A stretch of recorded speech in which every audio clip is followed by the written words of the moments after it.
구급차를 기다리는 그 8분이 누군가에게는 영원한 이별의 시간이 됩니다.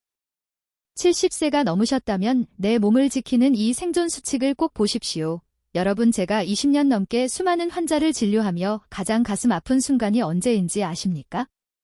바로 119 구급차 안에서 이미 손을 쓸 수 없는 상태로 병원에 도착하시는 어르신들을 뵐 때입니다. 조금만 더 일찍 조치를 취했더라면 병원 문턱만 밟았어도 다시 가족 품으로 돌아갈 수 있었을 텐데 그 짧은 10분을 못 버티고 유명을 달리하시는 분들이 너무나 많습니다. 의사인 저조차도 그런 상황 앞에서는 무력감을 느낄 수밖에 없지요. 오늘 제가 여러분께 전해드릴 이야기는 단순히 병원에 자주 가세요 혹은 검진 잘 받으세요 같은 뻔한 소리가 아닙니다. 병원 갈 시간조차 없는 그 절체절명의 순간에 내 손으로 내 심장을 다시 뛰게 만드는 기적의 10초 비법에 관한 이야기입니다. 올해 72세 되신 최수만 어르신 사례를 먼저 말씀드려야겠군요. 최수만 어르신은 평소 동네 산행도 즐기시고 혈압약 조금 드시는 것 말고는 아주 정정하셨던 분입니다. 그런데 지난달 유난히 찬바람이 불던 새벽이었어요. 자다가 목이 말라 물 한 잔 마시려고 거실로 나왔는데 갑자기 가슴이 거대한 바위로 짓눌리는 것 같은 통증이 찾아온 겁니다. 숨을 들이마시려 해도 가슴이 꽉 막혀서 공기가 들어오지 않고 식은 땀이 비오듯 쏟아졌지요. 당시 자녀들은 모두 출가하고 아내분은 시골 친정에 가 계셔서 집에는 최수만 어르신 혼자뿐이었습니다. 여러분 한번 상상해 보십시오. 아무도 없는 거실에서 나 혼자 가슴을 부여잡고 쓰러지려 할 때 그 공포가 얼마나 컸겠습니까? 여기서 우리가 꼭 알아야 할 무서운 사실이 하나 있습니다. 우리나라에서 매년 3만 명 넘는 분들이 심장마비로 쓰러지는데 그중 70% 이상이 집에서 혼자 있을 때 발생한다는 통계입니다. 더 기가 막힌 것은 심장이 멈추고 딱 4분이 지나면 우리 뇌는 산소 공급이 끊겨서 죽기 시작한다는 점입니다.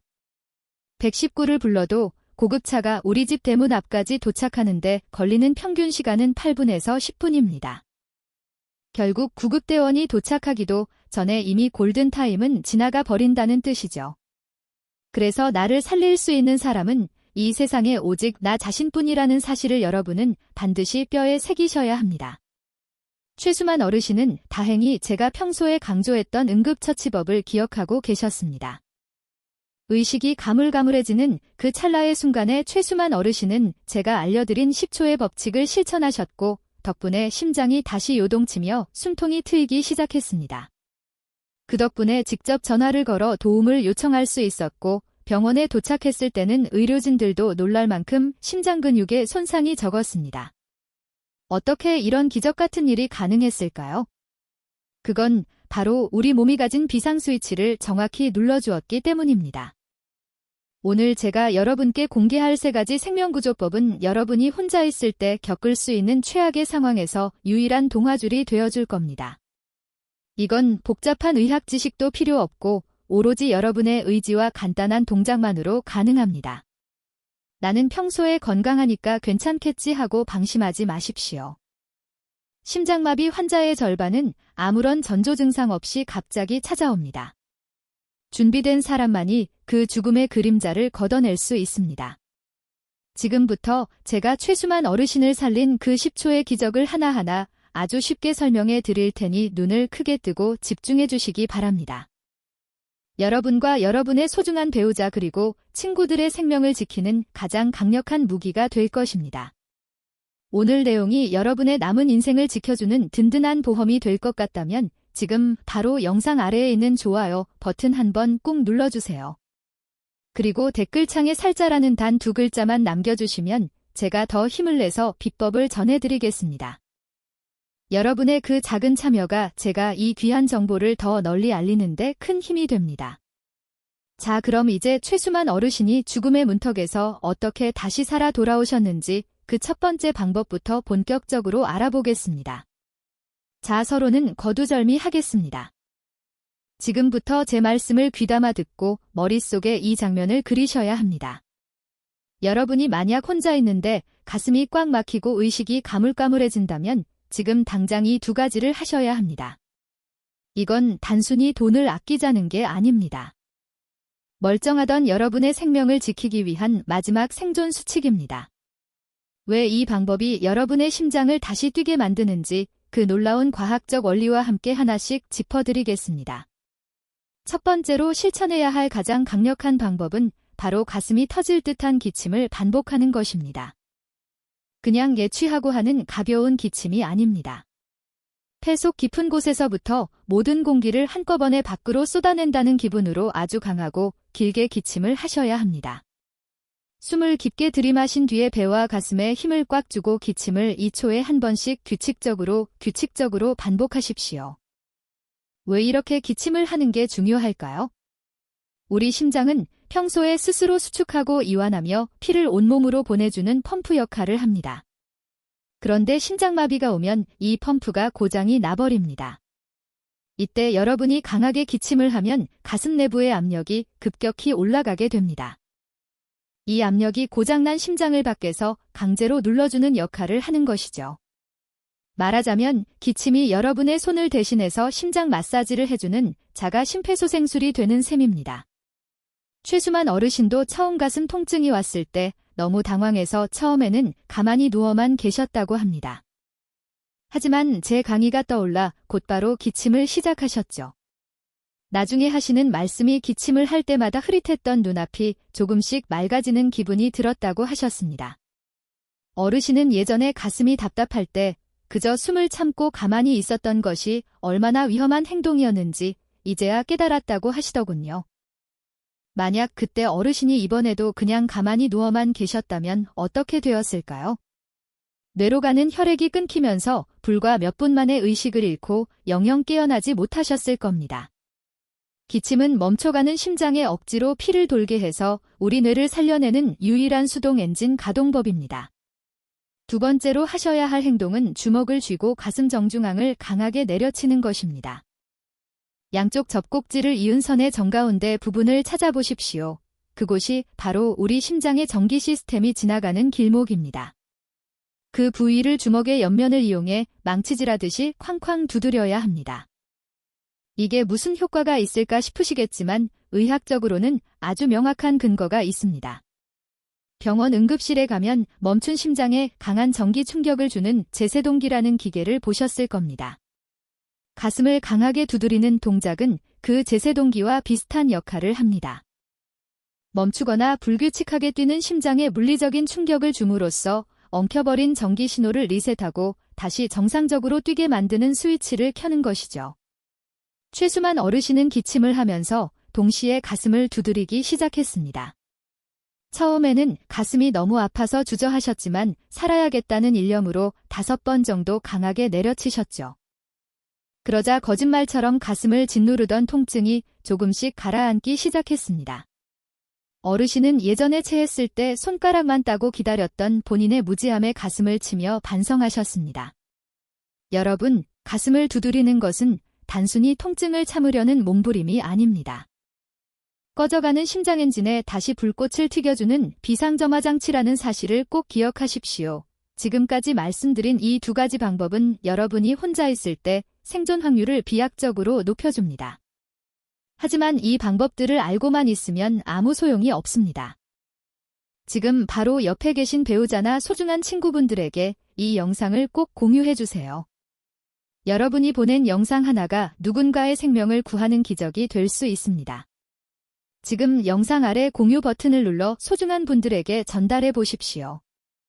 자, 그럼 이제 3번째 방법과 함께 우리가 평소에 놓치고 있었던 심장 건강의 비밀을 더 깊이 있게 알아볼 차례입니다.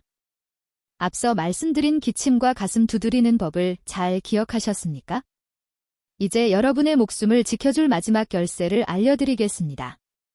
기침을 하고 가슴을 두드려 어느 정도 정신이 돌아왔다면 그 다음은 우리 몸의 비상정지 버튼이자 안정장치인 특정 부위를 아주 강하게 자극해야 합니다. 지금 당장 여러분의 엄지손가락과 집게손가락 사이를 보십시오. 그 사이에 움푹 들어간 살집이 있는 부분을 아주 세게 눌러야 합니다. 손등 쪽에서 뼈와 뼈가 만나는 지점을 찾아 뼈 안쪽으로 손가락이 쑥 들어간다는 느낌이 들 정도로 강하게 압박하십시오. 그냥 살살 만지는 정도로는 아무런 효과가 없습니다. 의학 소리가 날 정도로 아프게 꾹 눌러야 합니다. 왜 이 동작이 심장마비 상황에서 우리를 살리는 도구가 될까요? 우리 몸에는 심장과 폐로 연결된 보이지 않는 신경고속도로가 있습니다. 이 부위를 강하게 자극하면 우리 몸의 부교감신경이 활성화되면서 요동치던 심장박동을 안정시키고 혈압을 조절하는 데 도움을 줍니다. 쉽게 말해서 과부하가 걸려 불이 나기 일보 직전인 전기회로에 비상냉각소를 들이붓는 것과 같습니다. 이 자극은 심장으로 가는 혈액의 흐름을 조금이라도 원활하게 만들어 여러분이 구급차에 올라탈 때까지의 시간을 벌어주는 아주 소중한 보조수단이 됩니다. 최수만 어르신도 거실 바닥에 쓰러져 기침을 하며 이 부위를 필사적으로 누르셨습니다. 한쪽 손을 누르다가 힘이 빠지면 반대쪽 손을 번갈아가며 5초씩 강하게 압박하셨죠. 나중에 어르신이 말씀하시길 손등의 통증이 너무 강해서 오히려 가슴 통증을 잠시 잊을 수 있었고 그 통증 덕분에 정신줄을 놓지 않고 끝까지 버틸 수 있었다고 하셨습니다. 어르신은 예전에 가슴이 답답할 때 그저 가슴만 문지르며 좋아지기를 기다렸던 행동이 얼마나 어리석었는지 이제야 뼈저리게 느낀다고 하셨습니다. 가슴만 문지르는 것은 멈춘 자동차 본넷만 닦는 것과 같습니다. 우리는 지금 엔진에 직접 신호를 보내야 합니다. 여기에 덧붙여 여러분이 꼭 준비해 두셔야 할 비상용 화학 방패가 있습니다. 바로 아스피린입니다. 만약 집에 아스피린이 있다면 물과 함께 꿀꺽 삼키지 마시고 어금니로 잘게 씹어서 삼키십시오. 심장마비는 심장혈관에 피떡 즉 혈전이 생겨서 피가 안 통하는 상태입니다.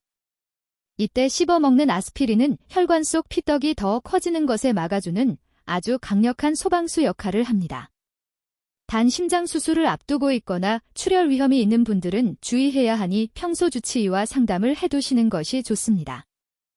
많은 어르신이 가슴이 답답하면 그저 체한 줄 알고 소화제만 드시는 경우가 많습니다. 이것이 가장 위험한 오해입니다. 체한 것 같은 느낌과 함께 식은땀이 나고 왼쪽 팔이나 턱까지 뻐근한 통증이 퍼진다면 그건 소화 문제가 아니라 심장이 죽겠다고 보내는 마지막 비명입니다. 최수만 어르신도 처음에는 어제 먹은 고기가 원쳤나 하고 소화제를 차지하셨지만 곧바로 심장마비임을 직감하고 응급처치에 집중하셨기에 살 수 있었습니다.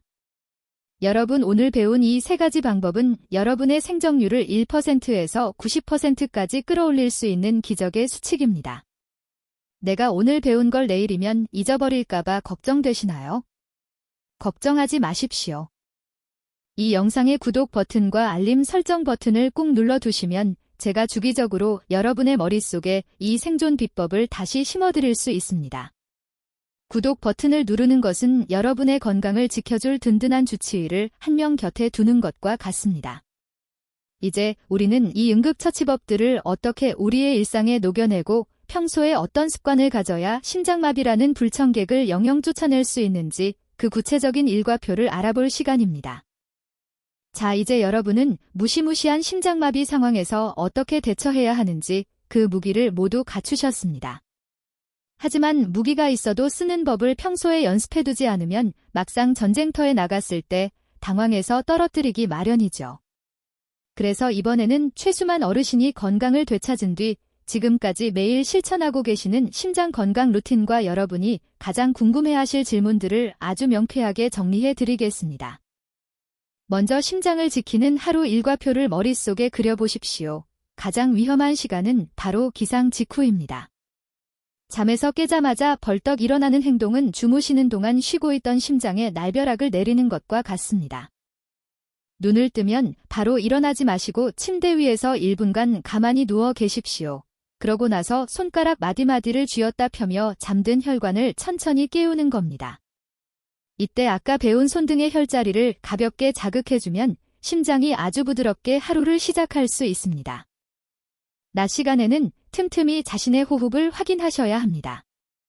최수만 어르신은 점심 식사 후에 의자에 앉아 기침법을 아주 살짝만 연습하십니다. 진짜 심장마비 때처럼 강하게 하는 것이 아니라 가볍게 헛기침하듯이 흠소리를 내며 가슴의 근육을 이완시켜주는 것이죠. 이렇게 하면 가슴 주변의 긴장이 풀리면서 혈액순환이 훨씬 좋아집니다. 저녁에는 잠자리에 들기 전 자신의 가슴 정중앙을 아주 부드럽게 토닥이며 오늘 하루도 수고했다는 인사를 건네보십시오. 강하게 때리는 것은 응급 상황 때만 하는 것이고 평소에는 엄마가 아이를 재우듯 부드럽게 만져주는 것만으로도 심장 근육의 피로를 풀어줄 수 있습니다. 자, 이제 여러분이 자주 묻는 질문 몇 가지를 해결해 드릴게요. 첫 번째로 많은 분이 물어보시는 게 있습니다. 교수님, 제가 평소에 골다공증이 있는데 가슴을 그렇게 세게 때려도 괜찮을까요? 하는 질문입니다. 제 대답은 이렇습니다. 갈비뼈가 부러지는 것이 무서워서 심장을 멈추게 할 수는 없지 않습니까? 뼈는 부러지면 다시 붙지만 멈춘 심장은 다시 살리기 어렵습니다. 응급 상황에서는 뼈 걱정하지 마시고 일단 내리치셔야 합니다. 하지만 평소 연습하실 때는 절대 세게 치시면 안 됩니다. 평소에는 위치만 확인한다는 기분으로 살짝만 닿게 하시는 것이 정답입니다. 두 번째 질문은 아스피린에 관한 것입니다. 아무 아스피린이나 먹어도 되냐고 물으시는데 시중에는 고용량 아스피린과 저용량 아스피린이 있습니다. 응급 상황에서 피떡을 녹이는 효과를 보려면 500mg 정도의 고용량 아스피린을 씹어 드시는 것이 좋습니다. 하지만 평소에 예방 목적으로 드시는 것은 반드시 의사와 상담 후에 결정하셔야 합니다. 잘못하면 위장 출혈이나 다른 부작용이 생길 수 있기 때문입니다. 세 번째로 기침을 하다가 오히려 혈압이 올라가서 뇌혈관이 터지면 어떡하느냐고 걱정하시는 분들도 계십니다. 여러분 심장마비 상황은 뇌로 피가 안 가서 의식을 잃기 직전인 상태입니다. 이때 기침으로 혈압을 잠시 높여주는 것은 뇌에 산소를 공급하기 위한 눈물겨운 노력입니다. 지금 당장 뇌가 굶어 죽어가고 있는데 혈압 조금 오르는 것을 걱정해서는 안 되겠죠. 의식이 있는 10초 동안 필사적으로 기침을 해서 뇌를 먹여 살려야 한다는 사실을 잊지 마십시오. 최수만 어르신은 이 루틴을 실천하시면서 이제는 새벽 산책도 겁내지 않으십니다. 내가 대처법을 정확히 알고 있다는 자신감이 생기니까 오히려 심장이 더 튼튼해지는 것 같다고 웃으며 말씀하시더군요. 여러분도 이제 할 수 있습니다. 오늘 배운 내용을 잊지 않으려면 몸으로 직접 해보는 것이 최고입니다. 자, 지금 이 영상을 보신 여러분, 오늘부터 이 루틴을 시작하겠다는 의미로 댓글창에 시작이라는 두 글자를 남겨주십시오. 혹은 숫자 한 번만 적어주셔도 좋습니다. 여러분이 남긴 그 짧은 글자 하나가 여러분의 잠재의식 속에 이 생존 비법을 깊이 각인시켜 줄 것입니다. 그리고 다른 분들이 남긴 댓글에도 힘내시라고 따뜻한 응원의 한마디 건네주시면 어떨까요? 우리 모두가 서로의 건강을 응원하는 든든한 동료가 되는 겁니다. 이제 마지막으로 오늘 배운 모든 내용을 핵심만 콕 집어 요약해드리고 여러분의 평안한 노후를 위한 마지막 당부를 전해드리겠습니다. 오늘 저와 함께 달려온 이 시간이 여러분의 인생에서 가장 소중한 10분을 선물해드렸기를 진심으로 바랍니다.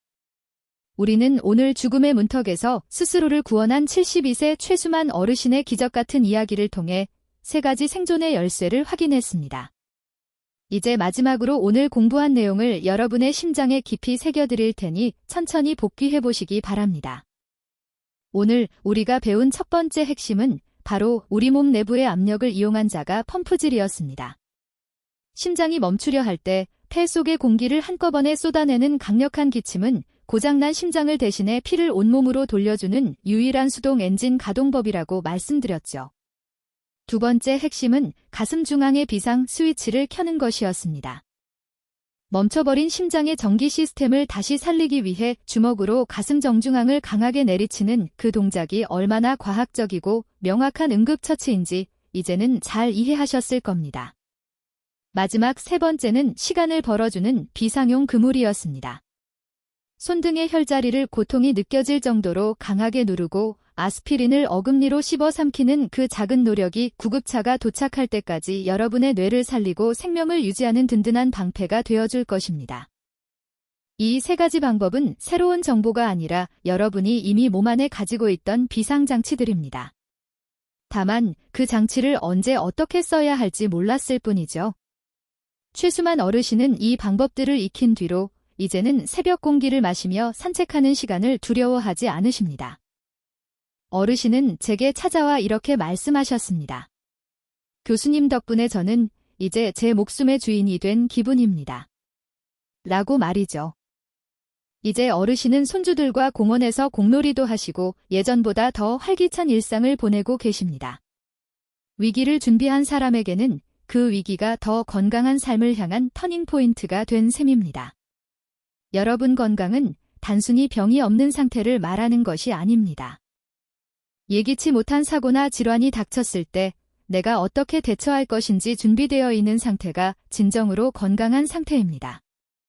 제가 오늘 알려드린 20초의 법칙은 여러분이 사랑하는 가족 곁에 더 오래 머물 수 있게 해주는 사랑의 기술이기도 합니다. 내가 아프면 나만 힘든 것이 아니라 나를 바라보는 자식들과 배우자의 가슴에도 못이 박히게 됩니다. 그러니 오늘 배운 이 동작들을 수시로 머릿속으로 그려보시고 가끔은 거울을 보며 연습해 보십시오. 여러분의 심장은 지금 이 순간에도 여러분을 살리기 위해 쉬지 않고 뛰고 있습니다. 그 고마운 심장이 잠시 휘청거릴 때 여러분의 손이 따뜻한 위로와 강한 에너지를 전해줄 수 있어야 합니다. 오늘 이 영상이 여러분의 남은 생을 지켜주는 가장 든든한 보험이 되었기를 바랍니다. 마지막으로 제가 꼭 드리고 싶은 말씀이 있습니다. 여러분은 혼자가 아닙니다. 저와 같은 의사들이 늘 여러분 곁에서 최선을 다하고 있고 여러분 스스로도 오늘처럼 지혜를 쌓아가고 있으니까요. 그러니 너무 불안해하지 마시고 오늘 가르쳐드린 수칙들을 자신감 있게 실천해 보시기 바랍니다. 여러분의 건강한 노후를 항상 응원하고 또 응원하겠습니다. 다음 영상으로 찾아뵙겠습니다. 감사합니다.